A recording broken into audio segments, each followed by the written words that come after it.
சத்தத்தை கேட்கிற ஏதோ ஒரு தேவனுடைய பிள்ளை, உங்களுக்கு முன்பாக இருக்கிற சவால்களை சந்திப்பதற்கு நீங்க பயப்பட்டு போய் போய் போய் போய் அடைஞ்சுக்கலாம், போய் போய் போய் போய் நீங்க ஒதுங்கி இருக்கலாம்.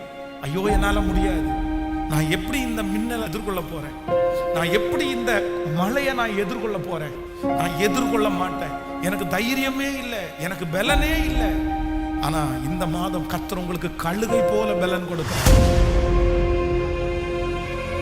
எனக்கு வயதாச்சு, எனக்கு பலன் குறுகி போயிருச்சு, எனக்கு சூழ்நிலை சரியில்லை, கர்த்தராகிய ஆண்டவர் இன்று வாக்கு கொடுக்கிறார்.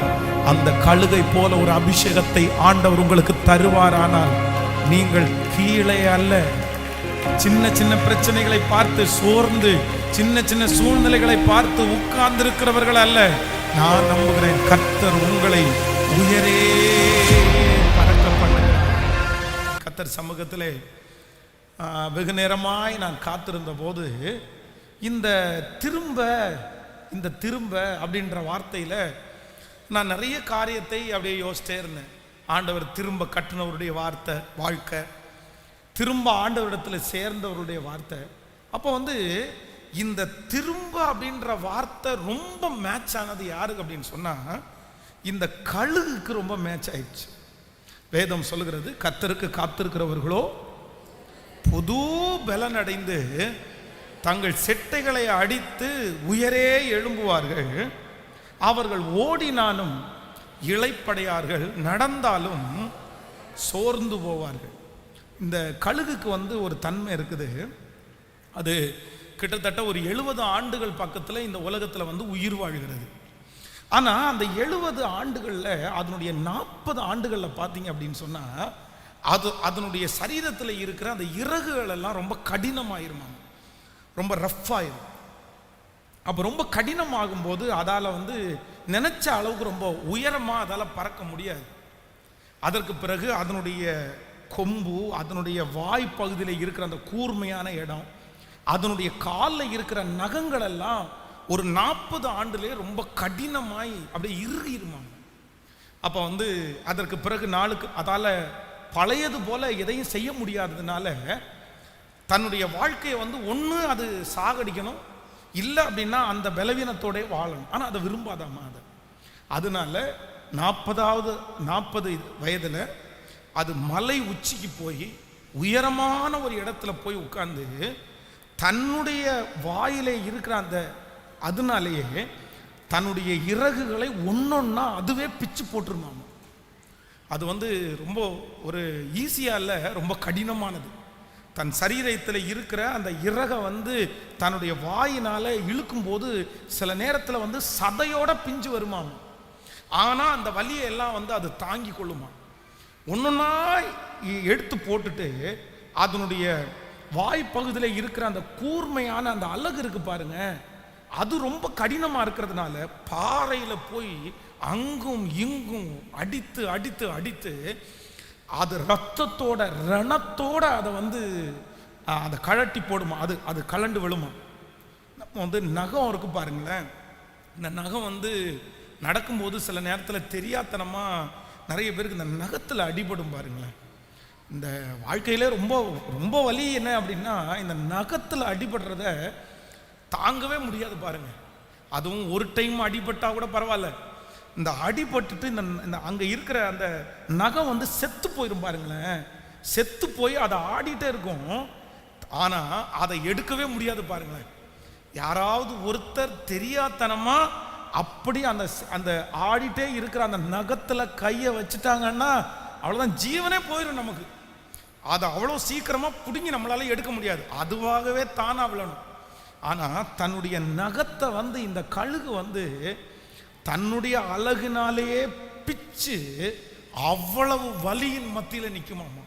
ஏன்னா ஒரே ஒரு நோக்கம், எவ்வளவு வலியை நான் அனுபவிச்சாலும் திரும்பவும் இந்த உலகத்தில் பழையது மாதிரி நான் பறக்கணும், நான் பழையது மாதிரி ஆகாரத்தை புசிக்கணும், பழையது மாதிரி ஒரு வாழ்க்கையை வாழணும்னு நினைச்சு அந்த காரியத்தை செய்து கிட்டத்தட்ட 150 நாட்கள் 150 days 150 நாட்கள் அந்த மலை உச்சியில இருந்துட்டு அதற்கு பிறகு பார்த்தீங்க அப்படின்னு சொன்னா அப்படியே கீழே வரும்போது பழைய வயதான கழுகாய் அல்ல, அப்படியே புதுசா புது ரெக்கையோட கூட எல்லாரும் ஆச்சரியமாய் பார்க்கிற, அப்படி அவர் சந்தோஷப்படுகிற கழுகாக வந்து தன்னுடைய வேலையை செய்யணும். அப்போ திரும்ப வந்து அந்த தன்னுடைய ஆசீர்வாதத்தை பெற்றுக்கொள்ளுகிறது. ஏற்கனவே வாழ்ந்த ஒரு வாழ்க்கையை திரும்ப வாழ்றது வந்து கழுக போல வேற எதுவுமே கிடையாது. அதுதான் ஏற்கனவே வாழ்ந்து வயதை முடிச்சு திரும்ப வாழ்றதுல த பெஸ்ட் வந்து அதுதான் ஃபர்ஸ்டா இருக்கு. அப்போ எனக்கு ரொம்ப ஆச்சரியமா இருந்துச்சு. அப்போ அந்த கழுகை பற்றி வேதத்தில் வந்து நிறைய நான் யோசித்தேன். அப்போ கழுகை பற்றி ஆண்டவர் அநேக இடங்களிலே எழுதி வைத்திருக்கிறார். இன்றைக்கு நான் நம்புறேன், இந்த ஜபத்தில் இருக்கிற நிறைய பேரை கர்த்தர் எப்படி வாழ வைப்பார் அப்படின்னா, உங்களை கழுகை போல கர்த்தர் வாழ வைக்க போறாரு. கழுகுகளை போல வாழ வைக்க போறாரு.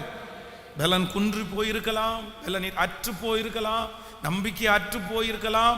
நிறைய பேர் உங்களை பார்த்து பரிதாபப்படுகிற ஒரு சூழ்நிலைக்கு நீங்க தள்ளப்பட்டிருக்கலாம்.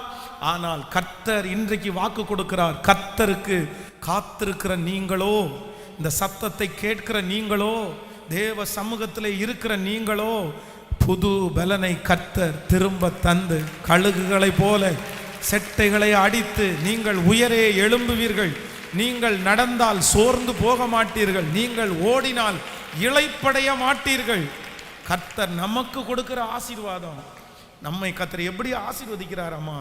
கழுகை போல ஆசீர்வதிப்பார். ஆமேன் சொல்லுங்க. அப்போ இந்த கழுகுனுடைய ஒரு 3 குணங்கள் வந்து என்னை ரொம்ப அட்ராக்ட் பண்ணிருச்சு. ரொம்ப சந்தோஷமா இருந்துச்சு. இந்த கழுகுனுடைய, அதான் நீங்களும் ஒரு கழுகாய் மாறணும். நம்ம எல்லாருமே தேவன் உருவாக்குற ஒரு கழுகாய் மாறணும். ஆமேன்னு சொல்லுங்க. ஒரு வசனத்தை வாசிக்கலாம். உபாகமம் 28ஆம் அதிகாரத்தில் 50வது வசனத்தை வாசிக்கலாமா? 28ஆம் அதிகாரம் 50வது வசனத்தை நம்ம வாசிக்கும் போது, உனக்கு தெரியாத பாஷையை பேசுகிறதுமான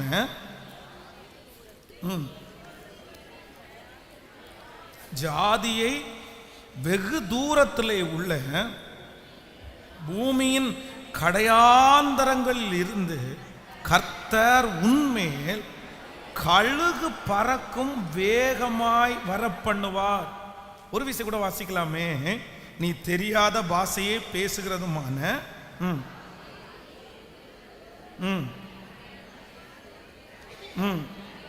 பூமியின் கடையாந்தரத்திலிருந்து கர்த்தர் உன்மேல் கழுகு பறக்கும் வேகமாய் வரப்பண்ணுவார். எனக்கு ரொம்ப ஆச்சரியமா இருந்துச்சு.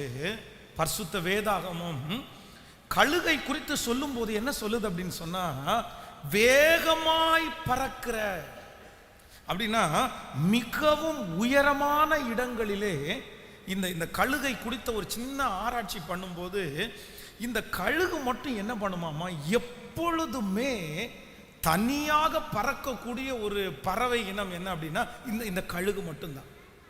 இது வந்து தனியாக தான் பறக்குமாம். நம்ம பார்க்குற இந்த கிளிகள், நம்ம பார்க்குற காக்கா, நம்ம பார்க்குற சில பறவை இனங்கள் எல்லாம் பார்த்தீங்க அப்படின்னு சொன்னால் தனியாக பறக்காது. நம்ம வானத்திலேயே பார்த்துட்டு இருக்கும்போது கூட்டம் கூட்டமாக திரளாக நிறைய அப்படியே போகும், நமக்கே ஆச்சரியமாக இருக்கும். ஆனால் இந்த கழுகு மட்டும் ஒரு 50 பறக்குது, 20 பறக்குது அப்படின்னு நம்ம சொல்லிட முடியாதாமா. தன்னுடைய வாழ்க்கையிலே தனியாக வேகமாய் பறக்கிற ஒரு ஜீவராசி என்ன அப்படின்னா இந்த கழுகு. அப்போ நம்பர் 1, முதலாவதாக ஒரு தேவனுடைய பிள்ளைக்கு ஒரு பெரிய அபிஷேகம் வேணும். கழுகை போல அபிஷேகம். நம்முடைய சுற்றி யார் இருந்தாலும், நம்மோடு யார் வராவிட்டாலும் ஒரு அபிஷேகத்திற்காக நம்ம ஜெபிக்கணும்.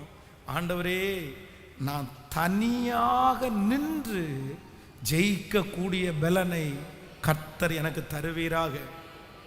நான் நம்புறேன், இந்த சத்தத்தை கேட்கிற ஒவ்வொரு ஆண்டவருடைய பிள்ளைகளே, நீங்கள் இன்றைக்கு உங்களுடைய பிரயாணத்திலே, உங்களுடைய ஓட்டத்திலே நீங்கள் ஒரு தனி நபராக நின்று கொண்டிருக்கலாம். நான் தனியாக நிற்கிறேன். என்னுடைய தகப்பனார், என்னுடைய தாயார், என்னுடைய உறவுகள், எனக்கு உதவி செய்கிறவர்கள் ஒருவருமே எனக்கு இல்லை. நான் ஒரு தனி ஆள். ஆனால் ஆண்டவர் இன்னைக்கு வாக்கு கொடுக்கிறார், உங்கள்கிட்ட இருக்கிற பலன் என்ன பலன் அப்படின்னு சொன்னா, கழுகை போன்ற பலன் உங்களுக்குள்ளே இருக்கிறது. உங்களோடு யார் பிரயாணம் பண்ணி வராவிட்டாலும் இந்த மாதம் கர்த்தர் உங்களுக்கு வாக்கு கொடுக்கிறாரு. கழுகை போல பலசாலியா இருக்கிற நீங்கள் தனியாய் தனியாய் தனியாய் தனியாய் பறக்கிறது யாரும் இல்லை என்று அர்த்தம் அல்ல. கர்த்தர் உங்களை தனியாகவே ஜெயிக்க பண்ண போகிறார். தனியாகவே வெற்றியாளர்களாய் மாற்ற போகிறார். இதுவரையிலும் இத்தனை நாட்களும் உங்களோடு இருந்தவர்கள் இன்றைக்கு உங்களை விட்டு கடந்து போய் இன்றைக்கு உங்களை தனியாக விட்டிருக்கலாம். நான் என்ன செய்வேன், நான் தனியாக இந்த காரியத்தை பண்ண முடியுமா? நிறைய பேர் சவால் விடலாம், உன்னை ஒரு ஆளா இருந்து பண்ணிடுவியா அப்படின்னு சொல்லலாம். எல்லாரும் உங்களை விட்டு இப்பொழுது கடந்து போய் ஆதரவற்ற ஒரு சூழ்நிலையில நீங்கள் இங்கே வந்திருக்கலாம். ஆனா ஆண்டவர் சொல்லுகிறார், கர்த்தருக்கு காத்திருக்கிற நீங்கள் எப்படி போவீர்கள் என்றால், தனியாய் நீங்கள் இருந்தாலும் நீங்கள் தோற்று போவது இல்லை. கர்த்தர் உங்களை தனிமைப்படுத்தினதற்கு ஒரு நோக்கம் உண்டு. கர்த்தர் உங்களை தனிமைப்படுத்தினதற்கு ஒரு காரணம் உண்டு. அவர்களை வைத்து அல்ல, உங்களை தனியாய் நிற்க வைக்க போகிறார். பிரதர், இதை தீர்க்க தரிசனமாய் நீங்கள் நினைத்து கொள்ளுங்கள். ஆண்டவர் சொல்லுகிறார், எல்லாரும் உன்னோடு கூட இருந்து நீ அப்பொழுது பார்த்த வெற்றியை விட இப்பொழுது உன்னை தனியாய் நான் உன்னை வைத்து அவர்களை பார்க்கலும் உன்னை வெற்றியாய் நடத்த வைப்பேன். தாவீது தனிமையாய் நின்று ஜெயித்தான். யாரும் அவனோடு கூட இல்லை. தன்னுடைய நண்பர்கள், சகோதரர்கள், நாட்டு ராஜா யாருமே இல்லை. ஆனா கர்த்தர் அவனை தனியா கொண்டு போய் நிற்க வைத்து கர்த்தர் அவனை வெற்றி அடைய செய்தார். உங்களை சுற்றி இருக்கிற நிறைய பேர் உங்களை பார்த்து வித்தியாசமாய் பேசலாம். உங்களை குறித்து நிறைய நெகட்டிவை அவங்க பேசிக்கொண்டே இருக்கலாம். நீ எப்படி வாழ்ந்துருவ பார்க்கலாம், நீ எப்படி இந்த காரியத்தை செய்ய போற பார்க்கலாம், நீ சாதிச்சிருவியா, உன்னால இது முடியுமா, உன்னால இது முடியாது. நாளுக்கு நாள் ஒருவேளை அவர்கள் நீங்க சொல்லுகிற அந்த ஐடியாவை ஒரு பெரிய பொருட்டாவே எடுக்காதவர்களா இருக்கலாம். ஆனா இன்று இந்த திருச்சபையிலே ஆண்டவர் உங்களுக்கு வாக்கு கொடுக்கிறார், மகளே, மகனே, நான் உன்னை தனியாக நிற்க பண்ணி உன்னை ஜெயிக்க பண்ணுவேன், உன்னை ஜெயிக்க பண்ணுவேன். நம்புறவர்கள் கரங்களை மேல உயர்த்தி சொல்லுங்க, இந்த வார்த்தையை நான் நம்புறேன்னு சொல்லுங்க. நீங்கள் இருக்கிற இடத்திலே கர்த்தர் இருக்கிறார். நீங்கள் இருக்கிற பட்டணத்திலே கர்த்தர் இருக்கிறார். என் ஆண்டவர் ஒரு நபரை தனிமைப்படுத்துகிறாரே, ஆனால் அவர்கள் மேல் கர்த்தர் ஒரு பெரிய திட்டத்தையே வைத்திருக்கிறார்கள். இந்த உலகத்திலே யார் தனிமைப்படுகிறார்களோ அவர்கள் சாதாரணமானவர்கள் அல்ல. அவர்கள் கழுகை போல அழைக்கப்பட்டவர்கள். அவர்களிடத்திலே கர்த்தருடைய தரிசனம் இருக்கிறது. அவர்களை கர்த்தர் கொண்டு பெரிய காரியத்தை கர்த்தர் செய்ய போகிறார். அவர்களுக்கு பலன் கொடுக்கிற கன்மலை அவர்களோடு கூட இருக்கிறார். ஆமென். யோசேப்பை இந்த உலகத்திலே கர்த்தர் தன்னுடைய குடும்பத்தை விட்டு பிரித்து, தன் சொந்தங்களை விட்டு பிரித்து, தாய் தகப்பனை விட்டு கர்த்தர் பிரித்து அவனை தனியாய் ஒரு இடத்தையே கொண்டு போனார். ஆண்டவர் சாதாரணமாக கொண்டு போல, கர்த்தர் அவன் மேல ஒரு பெரிய திட்டத்தை வச்சிருந்ததுனால தான் குடும்பத்தை விட்டு கர்த்தர் அவனை தனிமைப்படுத்தினார். தாவீதை தன்னுடைய குடும்பத்திலிருந்து கர்த்தர் தனிமைப்படுத்தினார். காரணம், தாவீதை குறித்து கர்த்தர் ஒரு பெரிய திட்டத்தை கர்த்தர் வைத்திருந்தார். தானியேலை தன் இருக்கிற சொந்தங்கள் நடுவிலிருந்து கர்த்தர் பிரித்தெடுத்து தனியாய் கர்த்தர் கொண்டு போனார். அவன் மேல் கர்த்தர் ஒரு பெரிய நோக்கத்தை, திட்டத்தை கர்த்தர் வைத்திருந்தார். வேதத்திலே ரூத்தை குறித்து வாசிக்கிறோம். தன்னுடைய குடும்பத்தை விட்டு, இனத்தை விட்டு தனியாக நிற்கும்படியான ஒரு வைராக்கியத்தை கர்த்தர் கொடுத்து அவளை கர்த்தர் தனிமைப்படுத்தினார். வேதத்திலே தனிமைப்படுத்தின ஒவ்வொரு நபர்களை குறித்து ஒரு பெரிய மேலான திட்டத்தை கர்த்தர் வைத்திருப்பார். ஆனால் இந்த சத்தத்தை கேட்கிற என் தாயே, என் தகப்பனே, என் வாலிப தம்பி, தங்கச்சி, உன்னை குறித்து கர்த்தர் ஒரு பெரிய திட்டத்தை வைத்திருக்கிற ஒரே ஒரு நோக்கம்தான், இன்றைக்கு நீ தனிமையாய் பிரயாணம் பண்ணி கொண்டிருக்கிறாய். நீ நடந்து கொண்டிருக்கிற பாதையிலே இயேசு உன்னை தனிமைப்படுத்துவதற்கு பெரிய நோக்கம் உண்டு. நீ ராஜாக்கள் மத்தியிலே நிற்க போகிறாய். நீ எதிரிகளை நேருக்கு நேர் சந்திக்க போகிறாய்.